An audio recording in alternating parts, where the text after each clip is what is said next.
Assalamualaikum warahmatullahi wabarakatuh. Selamat pagi anak sekalian. Salam sejahtera untuk kita semua. Sambil jalan aja. Jadi materi kali ini dalam masa pengenalan lingkungan sekolah ini yaitu penyampaian tata tertib. Yang mana tatib ini sudah saya sampaikan pada acara pra MPLS hari Rabu dan Kamis yang lalu. Jadi pertanyaannya, kenapa perlu tata tertib? Nah itu. Kenapa perlu? Karena selama kita hidup, tata tertib, aturan itu akan selalu ada. Contoh, kalau anak-anakku sekalian di rumah, mungkin orang tuanya memelihara sapi. Nah, meskipun tidak tertulis, itu ada aturan-aturan, ada kaidah-kaidah bagaimana memelihara sapi, mulai dari memandikan, cara memberi makan, porsi makanan dan sebagainya. Nah, itu adalah salah satu contoh tata tertib aturan yang harus dijalankan supaya mendapatkan hasil dari sapi itu susunya misalnya supaya maksimal. Nah, demikian juga sambil kita jalan. Nah, ini Pak Sudiono. Waalaikumsalam. Saya Pak Amin, Pak Su, ini Pak Zayadi, baru muncul ada Pak Munir. Nah, kembali ke aturan dan tata tertib sekolah.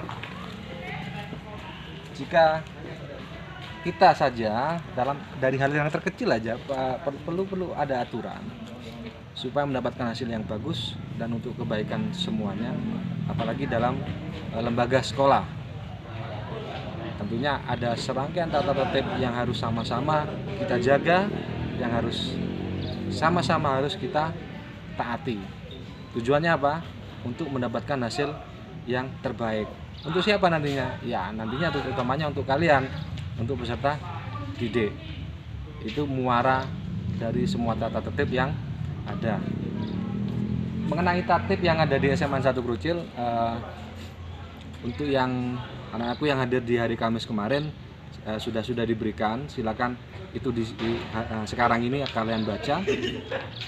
Untuk anakku yang hadir hari Rabunya, nah itu setelah ini akan dari panitia OSIS akan share juga. Nah, secara garis besar mengenai tatib kita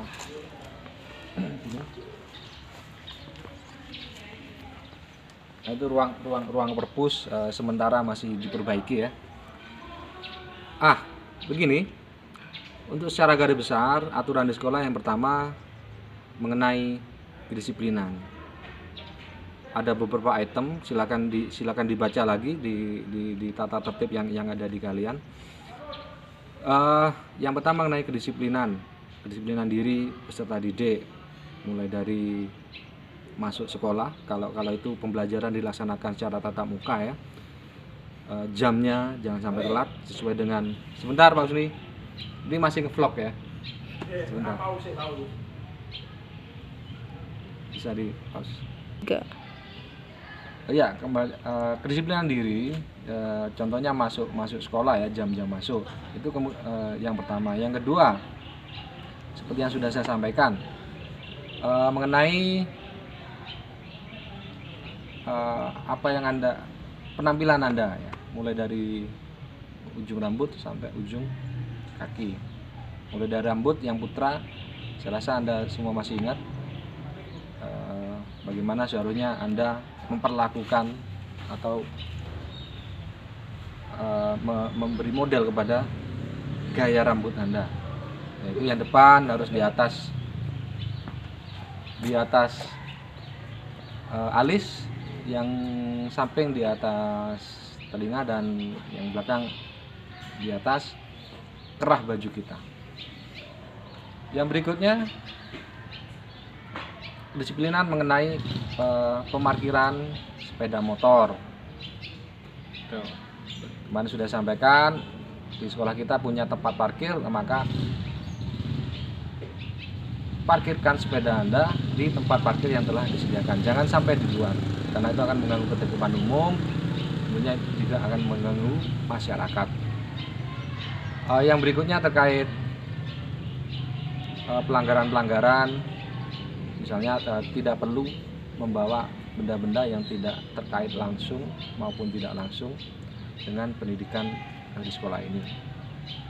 Utamanya apalagi yang terkait dengan tindakan kriminal ya, contohnya bawa narkoba, itu sangat suatu pelanggaran yang sangat-sangat fatal dan sanksinya juga akan sangat berat. Membawa senjata tajam, minuman keras, rokok dan sebagainya, dan sejenis itu, maka itu pun adalah satu pelanggaran aturan tata tertib sekolah ini yang tergolong pelanggaran yang berat, dan sanksinya pun nanti berat sampai kemungkinan kita akan kembalikan kepada orang tua. Tapi harapannya jangan sampai itu terjadi. Dan anak kalian, itu secara garis besar. Untuk detailnya silakan Anda baca sendiri untuk kemudian dipahami. Yang berikutnya, Pak Tommy juga ingat mengenai kebiasaan atau adab dalam sekolah ini. Biasanya sebelum pandemi ini,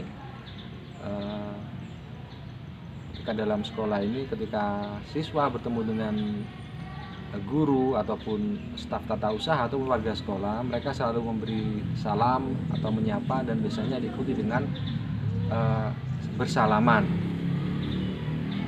Itu adab kebiasaan sebagai bentuk takdim, sebagai bentuk hormat kepada warga sekolah. Nah, akan tetapi terkait pandemi ini tentunya hal itu tidak bisa dikerjakan sementara. Kalaupun nanti ada kesempatan bertatap muka, maka yang dilakukan adalah cukup menyapa dengan hormat ataupun memberi salam. Itu. Nah, jadi anakku, saya rasa cukup sekian. Silakan sekali lagi dipelajari, dibaca-baca lagi tertibnya, dan harapan saya semoga kalian semua bisa melewati masa pengenalan lingkungan sekolah ini dengan baik sampai selesai hari Rabu, dan setelah itu dilanjutkan dengan kegiatan